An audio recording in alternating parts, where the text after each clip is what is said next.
Je suis entré dans le parking longue durée de l'aéroport Roissy-Charles de Gaulle, tout excité à l'idée de surprendre mon fils pour son anniversaire. C'était censé être une belle journée. J'avais pris l'avion depuis Nice spécialement pour l'occasion. Mais alors que je marchais à travers les rangées de véhicules stationnés, quelque chose a attiré mon attention. Une Renault Talisman grise avec de la condensation sur les vitres. Et à l'intérieur, j'ai vu du mouvement. Je me suis approché. Mon cœur s'est arrêté. C'était mon fils. Mon fils Thomas dormait sur la banquette arrière avec ses jumeaux, Léo et Gabriel, recroquevillés contre lui sous une seule couverture, en plein mois de mars, dans un parking d'aéroport. J'ai frappé à la vitre. Les yeux de Thomas se sont ouverts brusquement. Pendant un instant, il m'a juste fixé à travers la vitre, et j'ai vu quelque chose que je n'avais jamais vu sur le visage de mon fils auparavant. La honte. Il a ouvert la porte lentement. Les garçons dormaient encore. « Papa, dit-il, la voix enrouée.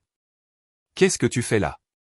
Qu'est-ce que je fais là? » Je ne pouvais pas garder ma voix stable. « Thomas, c'est quoi ce bordel? Où est la maison? Où est Élodie? Pourquoi vis-tu dans ta voiture avec mes petits-fils? » Il a détourné le regard. « C'est compliqué. » « Compliqué? Tu dors dans un parking avec des enfants de 5 ans en plein mois de mars. » Les garçons ont commencé à se réveiller. Léo s'est frotté les yeux et m'a vu. « Papy. » Sa petite voix a brisé quelque chose dans ma poitrine. « Salut, mon grand, ai-je dit en forçant un sourire. Pourquoi toi et Gabriel ne viendriez pas avec papy prendre un petit déjeuner? Ton papa et moi devons parler. » 1 heure plus tard, les garçons mangeaient des crêpes chez Paul, dans le terminal, tandis que Thomas et moi étions assis à une table séparée. Il avait l'air maigre, fatigué, vaincu. « Raconte-moi tout, ai-je dit. » Il a pris une inspiration tremblante. « Élodie m'a quitté il y a 3 mois. Mais ce n'est pas seulement qu'elle est partie. Elle a tout pris, papa. Tout.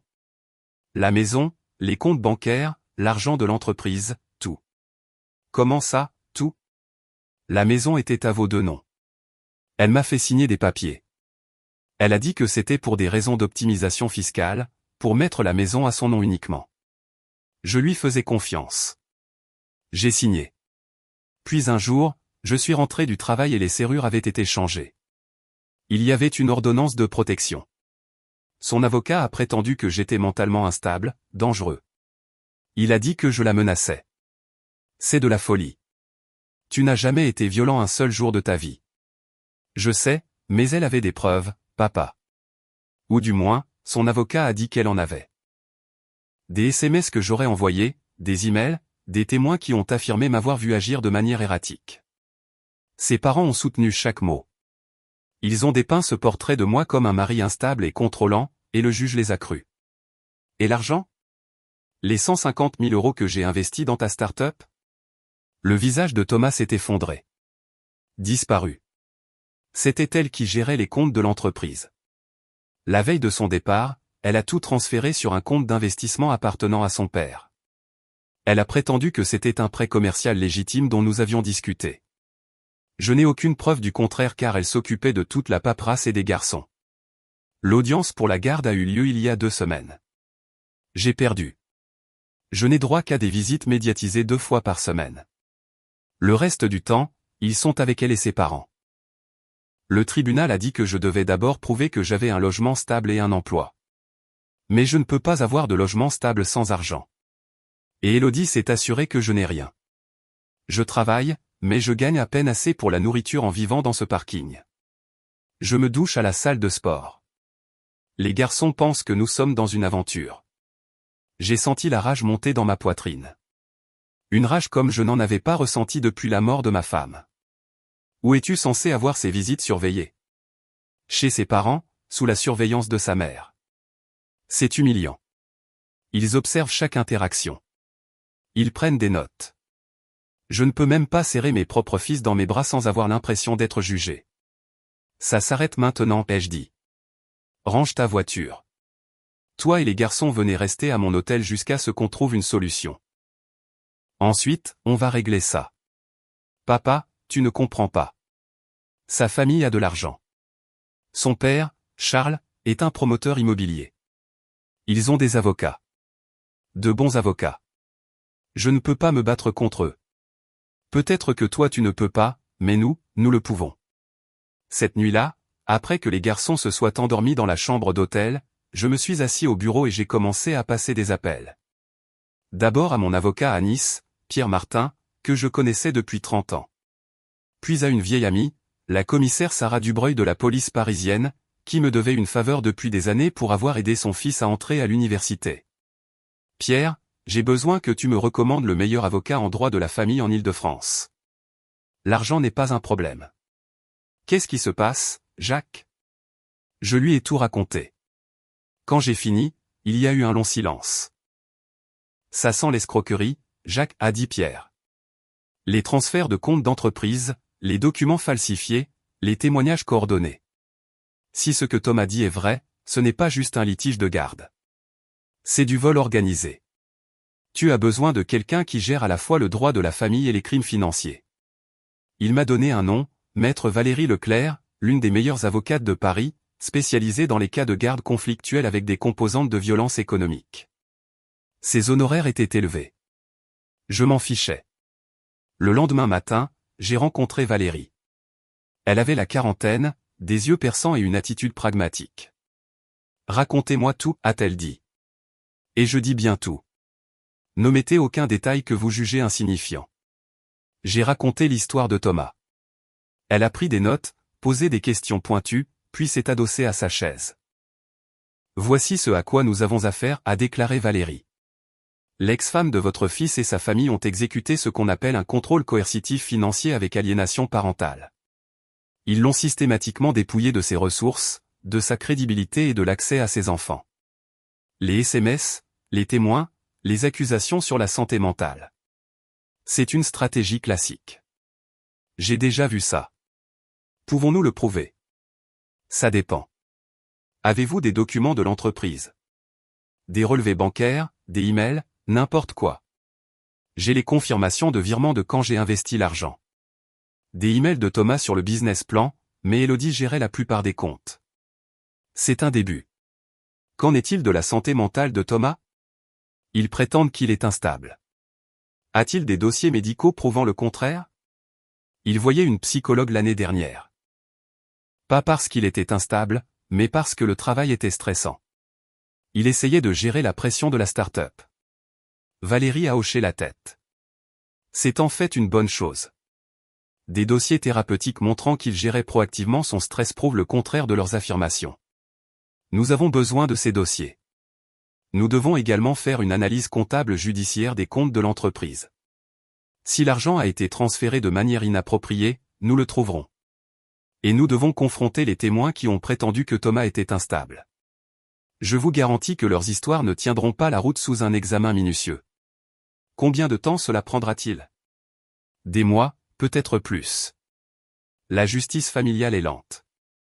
Mais en attendant, nous pouvons déposer un référé d'urgence pour modifier les modalités de garde. Si nous pouvons montrer que les garçons sont dans un environnement stable avec vous et Thomas, et qu'Elodie a obtenu la garde par des moyens frauduleux, nous pourrions obtenir une garde partagée temporaire pendant que l'affaire suit son cours. Faites-le. Au cours des 2 semaines suivantes, je suis devenu un homme en mission. J'ai loué un appartement de 3 chambres à Saint-Germain-en-Laye, je l'ai meublé, et j'ai inscrit Léo et Gabriel dans une école à proximité. Thomas a trouvé un emploi dans une entreprise technologique, grâce à un ancien collègue qui croyait en lui. Je me suis fait un devoir de monter le dossier. Je suis allé à l'ancien lieu de travail de Thomas et j'ai parlé à ses collègues. Chacun d'eux a été choqué par les accusations. Thomas instable? C'est absurde, a déclaré Tom, son ancien associé. Il était la personne la plus calme de la pièce pendant les crises. C'était Elodie qui était volatile. Je me souviens qu'elle lui a hurlé dessus au bureau une fois parce qu'il travaillait tard. Seriez-vous prêt à témoigner de cela, ai-je demandé. Absolument.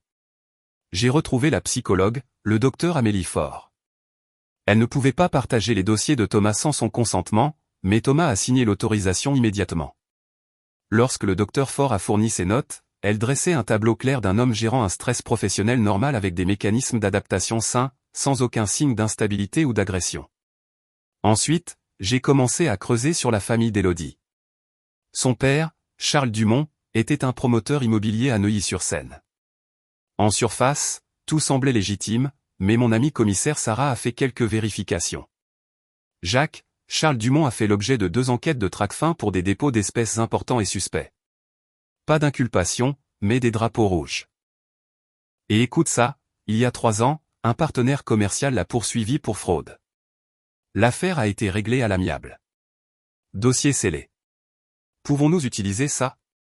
Ça dépend de ce que ton avocat peut déterrer, mais ça établit un modèle. Valérie a engagé un expert comptable judiciaire, Martin Leroy.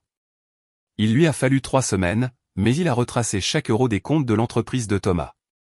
Ce qu'il a trouvé était accablant. Les 150 000 € que j'avais investis avaient été transférés sur un compte appartenant à Charles Dumont, étiqueté comme un prêt commercial.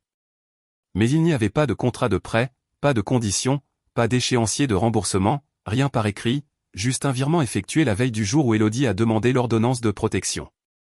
D'autres virements ont suivi.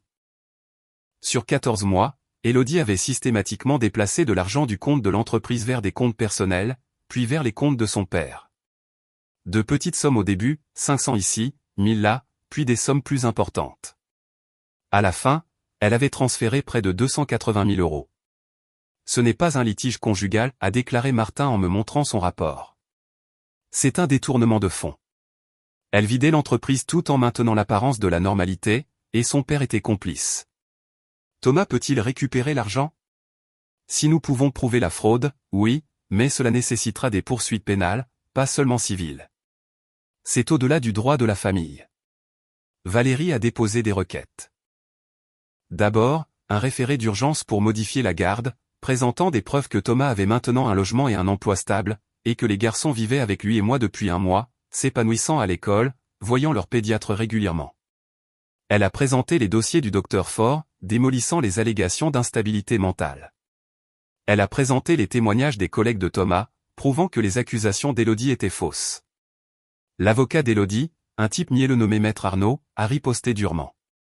Il a affirmé que Thomas n'était stable maintenant que parce que je finançais tout, que ce n'était pas durable, que les garçons avaient besoin de leur mère. Mais Valérie était implacable. Elle a fait convoquer les témoins d'Élodie. Un par un, leurs histoires se sont effondrées. L'amie d'Élodie, Mélissa, qui avait affirmé avoir vu Thomas agir de manière erratique lors d'une fête, a admis sous serment qu'elle n'en avait entendu parler que par Élodie et n'avait en fait rien vu. Le voisin d'Élodie, qui prétendait que Thomas avait crié des menaces, a admis qu'il n'avait jamais entendu les mots, juste vu Thomas avoir l'air en colère à travers une fenêtre. Les visites médiatisées sont devenues notre preuve la plus forte. J'en ai assisté à plusieurs avec Thomas.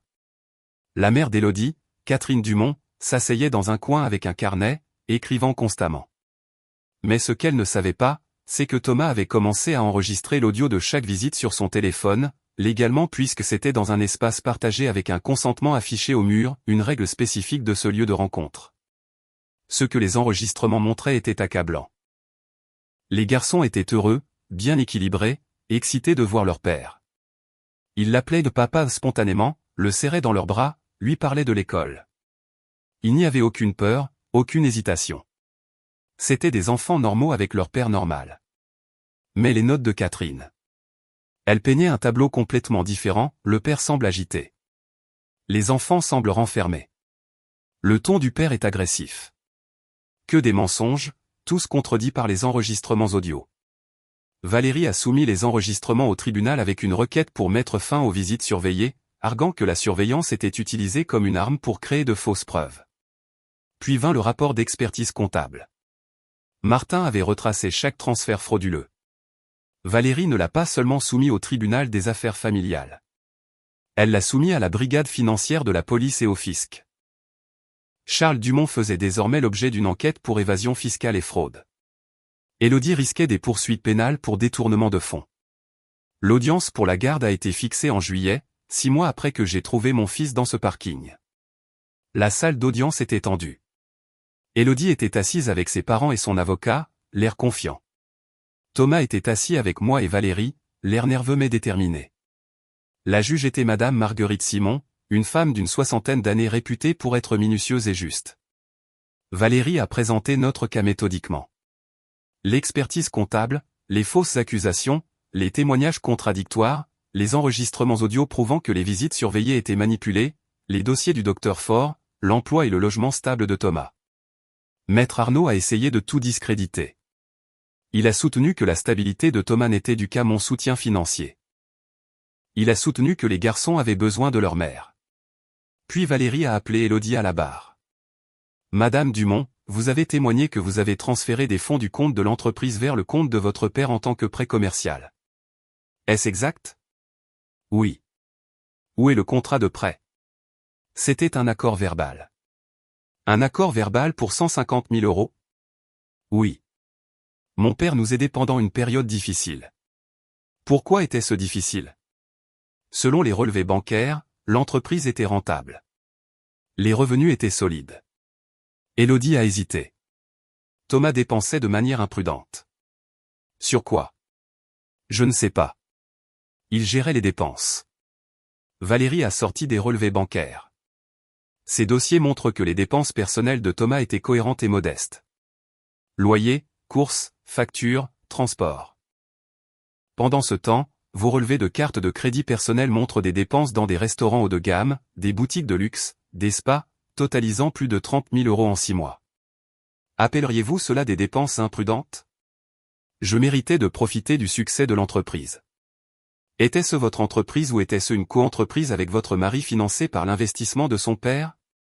C'était conjoint. Alors pourquoi avez-vous transféré les fonds sans qu'il le sache ou consente? Il savait. Valérie a sorti des relevés téléphoniques. Vos relevés téléphoniques ne montrent aucun appel ni SMS à Thomas le jour du transfert. Aucune discussion. Le transfert a eu lieu à 9 h du matin. Thomas était en réunion client à l'autre bout de la ville. Comment le savait-il? Le visage d'Élodie a rougi. Je ne me souviens pas des détails exacts. Pratique. Parlons des accusations sur la santé mentale. Vous avez affirmé que Thomas a envoyé des SMS menaçants. Où sont ces messages? Je les ai supprimés. J'avais peur. Vous aviez peur. Donc, vous avez supprimé les preuves, mais vous avez gardé des captures d'écran pour montrer à votre avocat. Oui. Les captures d'écran que vous avez fournies ont été analysées par un expert en criminalistique numérique. Elles montrent des signes de manipulation. Les horodatages ne correspondent pas aux relevés téléphoniques. Les fils de discussion sont incomplets. En fait, les métadonnées montrent que ces images ont été créées sur un ordinateur, et non capturées depuis un téléphone. Voulez-vous expliquer cela?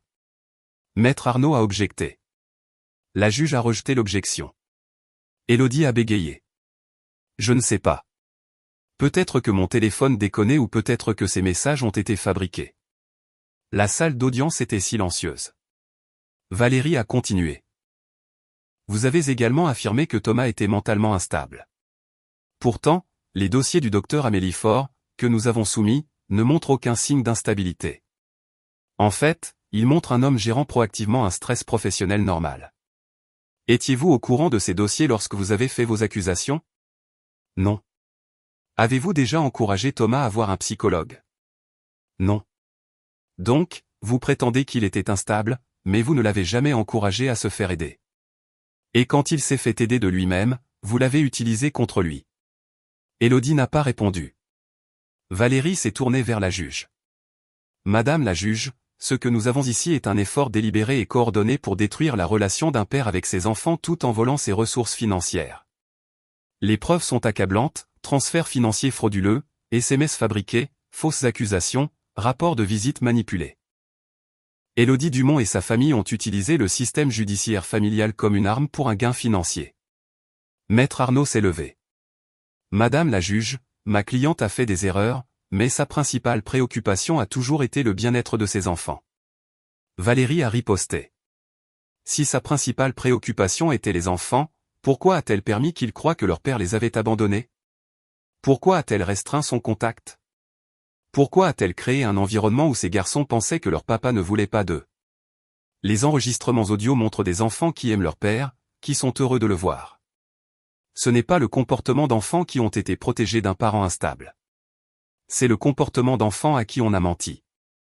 La juge Simon a regardé Élodie. Madame Dumont, j'ai examiné toutes les preuves, l'expertise comptable, l'analyse numérique, les témoignages, les enregistrements audio. Je trouve profondément troublant que vous ayez porté de graves accusations contre votre ex-mari sans preuve crédible. Je trouve encore plus troublant que des fonds aient été transférés hors d'une entreprise commune sans documentation ni consentement approprié. Elle s'est tournée vers Thomas. Monsieur, j'ai également examiné les dossiers du docteur Faure et votre situation de vie actuelle. Vous avez un emploi stable, un logement stable, et vos fils s'épanouissent clairement sous votre garde.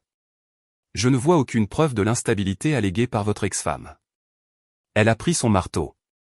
J'ordonne une modification immédiate de la garde. L'autorité parentale sera partagée. La résidence des enfants sera fixée en garde alternée 50-50e, une semaine sur 2. Les visites médiatisées sont terminées. Monsieur aura un accès non surveillé à ses enfants avec effet immédiat.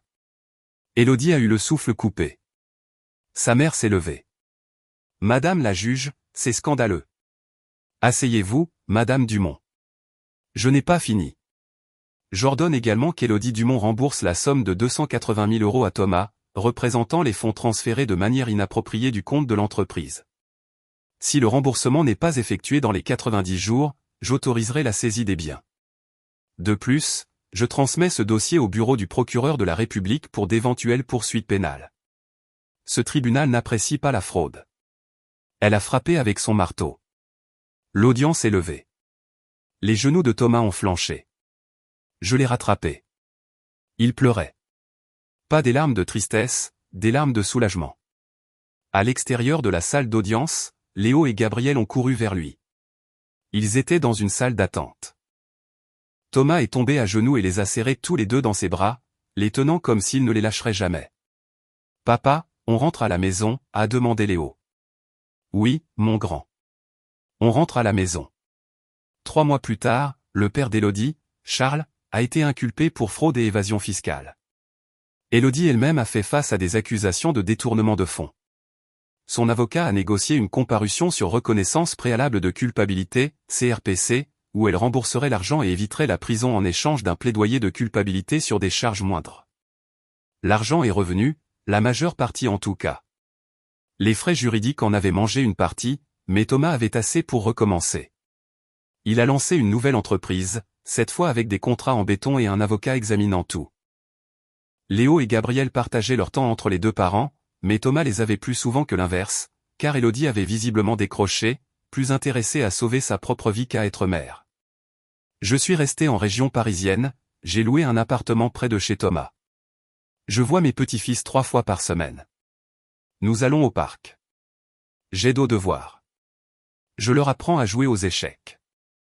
Un soir, environ 1 an après ce jour dans le parking, Thomas et moi étions assis sur mon balcon pendant que les garçons jouaient à l'intérieur. Il m'a regardé. « Je ne t'ai jamais remercié correctement » a-t-il dit. « Tu n'as pas besoin de me remercier. » « Si, je le dois.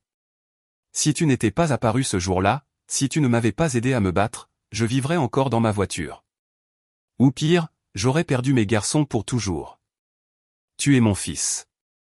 C'est ce que font les pères. » Il est resté silencieux un moment. Je pensais avoir tout perdu. Ma femme, ma maison, mon entreprise, mes enfants. Je pensais que c'était moi le problème. Que peut-être j'étais vraiment instable. Et que tout le monde pouvait le voir sauf moi. Tu n'as jamais été le problème. Il voulait que tu penses ça. C'est comme ça que fonctionnent les manipulateurs. Ils te font douter de toi-même. Je le sais maintenant. Mais pendant des mois, je l'ai cru. Le tribunal l'a cru. Tout le monde l'a cru sauf toi. Je connais mon fils. Je te connais depuis le jour de ta naissance. Je sais qui tu es, et tu n'es pas ce qu'ils ont essayé de faire de toi. Il a hoché la tête. Nous sommes restés assis en silence à regarder le soleil se coucher sur les toits.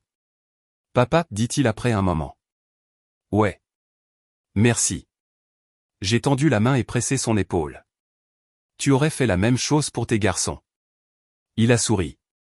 Je le ferai, parce que je l'ai appris de toi. À l'intérieur, Léo a crié. Papy, viens jouer au Jenga avec nous. Je me suis levé. Le devoir m'appelle. Thomas a ri. Vas-y. Je vais commander des pizzas. Je suis entré à l'intérieur où mes petits-fils construisaient une tour précaire de blocs de bois. Gabriel m'a regardé et a souri. Papy, ne la laisse pas tomber. Je me suis assis prudemment.